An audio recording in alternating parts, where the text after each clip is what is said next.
got a hand for us here, and at what are the stakes, sir? Stakes are 2-5 with $1,000 max, $300 min. And where is this played out of? This is at Rivers Casino in Des Plaines, Illinois, by Okay. O'Hare Airport. Got it. Have you called in before? I know we No, haven't. I haven't. Oh, okay, There have been one or two calls. people who have called in, yeah. This is a They have 22 tables there. Oh, it awesome. just started up in the April time frame, and it's a real nice facility. Cool. I mean, it's nice to see, poker out in the real Chicago area. Okay. I am the effective stack in this hand at about 1,500. Okay. And I open from low jack with ace of diamonds and jack of diamonds to $20. Ace of diamonds, jack of diamonds, $20. Okay. The villain in the hand is in the cutoff, and he calls. Okay. And the big blind also calls. Cutoff calls. And the big blind calls. So you see three-way action here. Pot's probably like 60 and some change. And you've got a good hand, ace, jack of diamonds. Okay. Yep. And the flop comes out jack of clubs, 9 of clubs, 7 of spades. Jack of clubs, 9 of clubs, 7 of spades. So you flop top pair. I believe you are a CLP subscriber, if I'm not mistaken. Is that right? Yes. Yeah. Yes. I am. So right away, one of the things that really shoots out at me, I actually played a session at Chasers last night. I'll be going over some hands for the flagship podcast tomorrow, and sort of the style that I'm going to probably do is, what do you think of first? Like, what are the first things that I might think of in a given situation about a hand? The first thing about this hand that I would think about would be small stakes exploit, in the sense that if I was playing high stakes with very, very competent players, there would be maybe a fairly high frequency of me checking on a board like this, especially the earlier position that I raised from, because I know the field callers and the big blinds can have more nutted hands. Of course, small stakes exploit from the small stakes exploit series says that at these stakes you can bet a more robust volume of hands because people are playing off of their own hand. They're playing far too many hands pre-flop, and you want to get as much value as possible. So I have absolutely no problem with coming out betting if you did. Yes, I did. I, saw the club draw out there. I saw Queen 10 out there. And I normally try to continue with my entire range at about 1/3 pot, but this hand I went half pot to $30. Well, you don't have to go your entire range at 1/3 pot. It would suggest when your opponents, again, theory-wise, it would suggest when your opponents have more of a net advantage that you go smaller, and then multi-way would suggest that you do go smaller. But at the same time, you actually can get more value. It's usually what I would say to sort of simplify it is that the more draw heavy it is, the larger I will sometimes go on a 2 Broadway board if there is no straight that is present. Because if there is a straight that's present, most likely it's an additional number of 2 pairs that are possible. Like, for example, King Queen 3 is much different than, say, Queen Jack 8 or Queen Jack 9 or something like that. But okay, so check and you bet 30? Yeah, I bet 30. Okay. And it wasn't until after I submitted that hand that I realized that 10-8 was really the nuts on this board.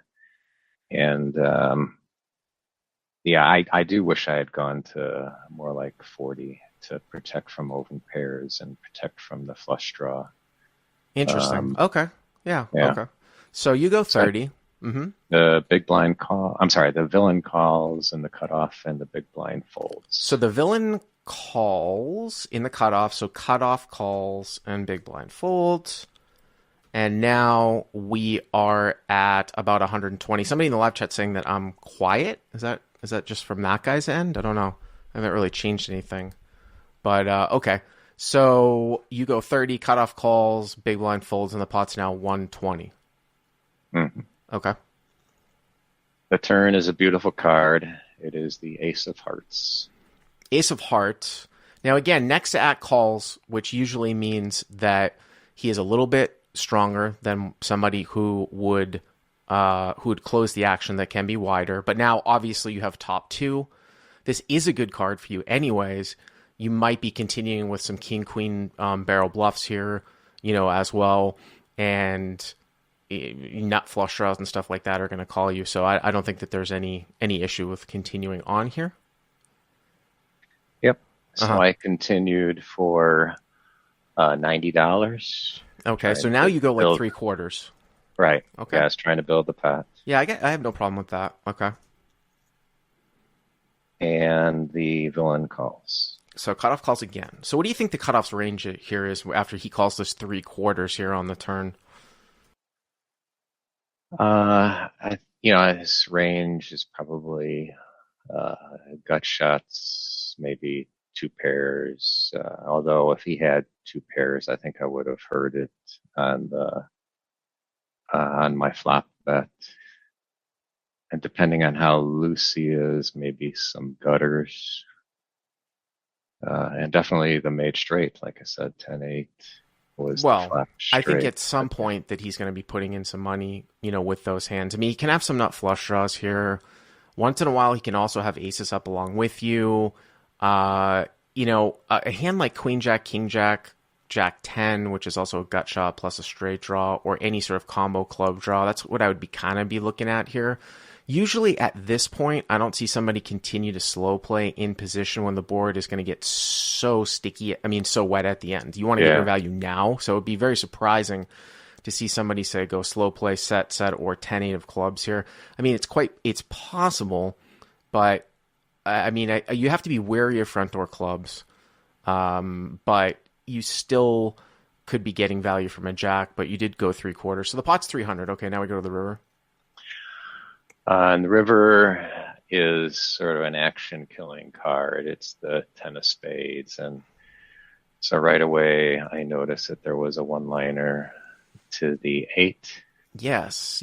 And I do remember this, and this is partly... When people say, oh, Bart said that he remembers and then he doesn't know what happens at the end, I remember the hands that I pick, but a lot of times people don't give me a reveal. Actually, I would say 95% of the times people don't give me a reveal.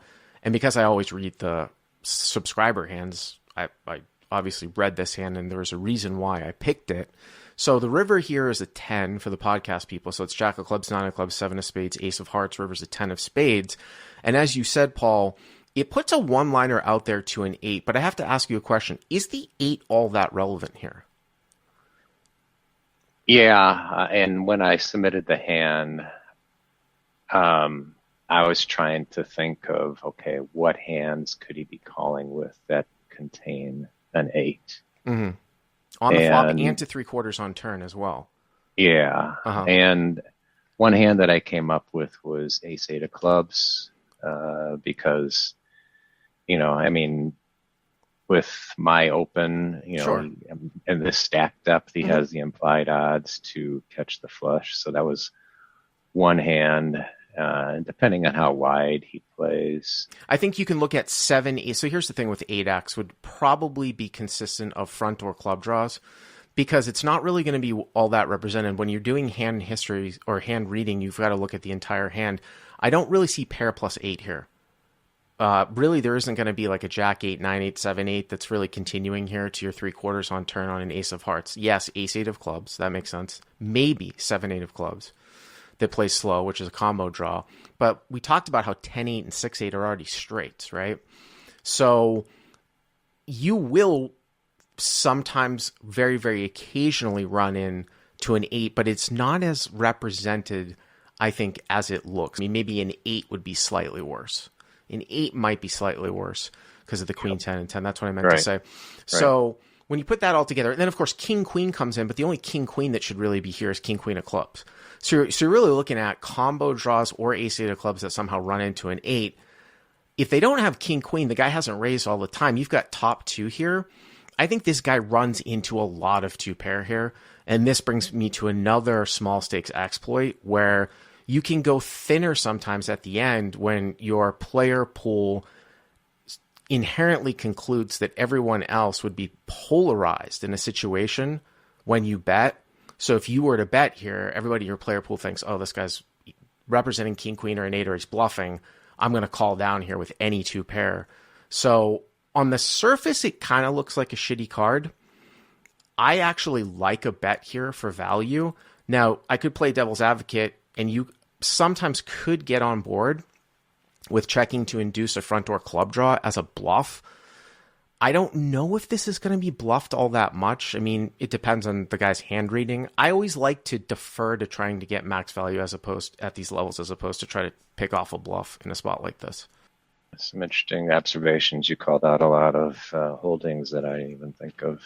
People are saying 8-8, but I mean, really? I mean, 8-8 calls next to act and then calls 3/4 on the turn? Heads up on an 8? I just kind of seems unlikely to me. So what did you end up doing here? I settled in on $130, and I would evaluate any kind of raise. So I bet 130. So hero goes to 130.